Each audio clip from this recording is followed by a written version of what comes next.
Good morning. Wishing all our viewers a very happy Dhanteras, a happy Diwali, and a prosperous New Year. Looking at the Indian bull rally that is currently going on, Sensex closing at the all-time high of 21,164, up by 130 points, and Nifty closing at 6,299, up by 47 points. Looking at the big picture, the India's core sector industries grew at the fastest pace in the 12 months at 8% in September, suggesting a sharp pickup in the factory output growth. India's fiscal deficit in April to September touched 4.121 trillion rupees, 75% of the 13-14 April to March budget target of 5.425 trillion rupees. Looking at some of the results, IDFC posted the July to September net profit of 4.98 trillion rupees, up by 8% on year, and revenues of 20.62 billion rupees, up 5.3% on year. Sesa Sterlite posted July to September consolidated net profit of 23.94 billion rupees, above analyst estimates of 17.95 billion rupees.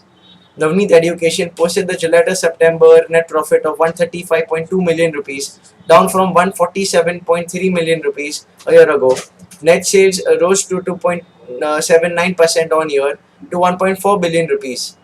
Looking at the news, the Environment Ministry has imposed a ban on mining around eco-sensitive zones of 6 wildlife sanctuaries and national parks in Goa. CBI has registered 22 cases against companies involved in alleged exports of 2.1 million ton of iron ore without valid permits from Belakri port in Karnataka. Indian Oil Corp has cut petrol prices by 1.15 rupees per litre and raised diesel prices by 50 paise per litre effective today. The company said revenue loss for public sector utility companies subsidized fuel is seen at 1.36 trillion rupees in 13 to 14 April to June.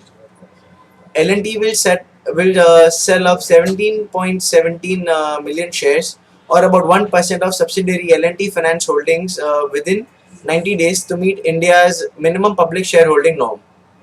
MCX promoter and non-executive vice chairman Jignesh Shah has announced resignation from the board of exchange with immediate effect. Suzlon Energy plans to sell non-core, non-critical assets worth $400 million over the next 18 to 20 months to reduce debt.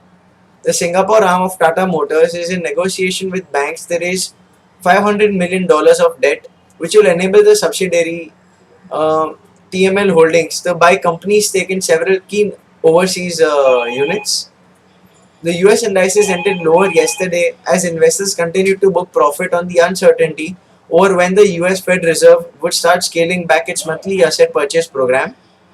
Key Asian indices traded mixed, with shares in South Korea rising as the country's exports witnessed record growth in October, rising 7.3% on year.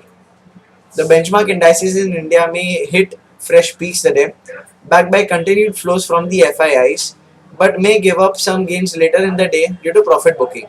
Thank you.